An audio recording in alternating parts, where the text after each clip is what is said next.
साती गावातल्या तमाम मतदार माता भगिनींचं मतदारांचं मनापासून आभार की ज्यांनी माझ्यावर विश्वास दाखवला आणि मला थोड्या प्रचंड मताने या जिल्हा परिषदेमध्ये काम करण्याची संधी दिली।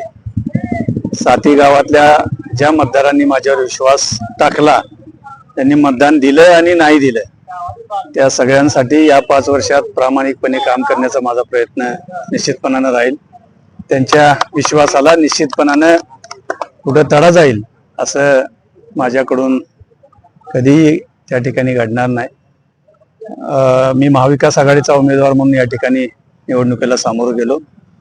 शिवसेना उद्धव बाळासाहेब ठाकरे पक्षाचा उमेदवार म्हणून मी या गटातून चिकोडे 43 जिल्हा परिषद गटातून निवडणूक लढवली आणि सगळे महाविकास आघाडीतले घटक पक्ष राष्ट्रवादी काँग्रेस मनसे इतर सगळे महाविकास आघाडीचे पक्ष संघटितपणानं या ठिकाणी माझ्या प्रचारामध्ये त्या ठिकाणी होते आणि त्यामुळे हे यश संघटित आहे। त्या सगळ्या पक्षांचे सगळे कार्यकर्ते अत्यंत मनापासून रात्रंदिवस माझ्या या ठिकाणी विजयासाठी प्रयत्न करत होते आणि त्याही सगळ्यांचं मी मनापासून आभार मानतो की ज्यांनी माझ्यासाठी या ठिकाणी कष्ट घेतले आणि मला खात्री आहे की मी 2007 ते 12च्या जिल्हा परिषदेच्या टर्म मध्ये सदस्य म्हणून काम केलेलं आहे। मला अनुभव आहे।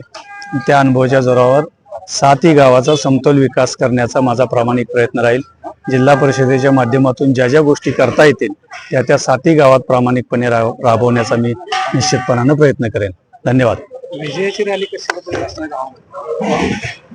नाही, गावाला एक सल आमच्या हे लागून राहिली होती की 2017ला माझा पराभव झाला होता आणि यावेळी सगळ्या गावानंच ठरवलं की काही नाही, आता नाही।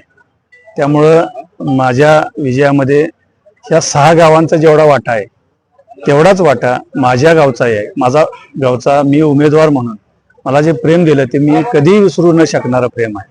म्हणजे एवढं मताधिक्य चिकोडे गावानं पहिल्यांदाच कुणाला तरी दिलंय अशी परिस्थिती आहे। त्याबद्दल सगळ्या चिकोडे वासियांचा मी मनापासून ऋणी आहे।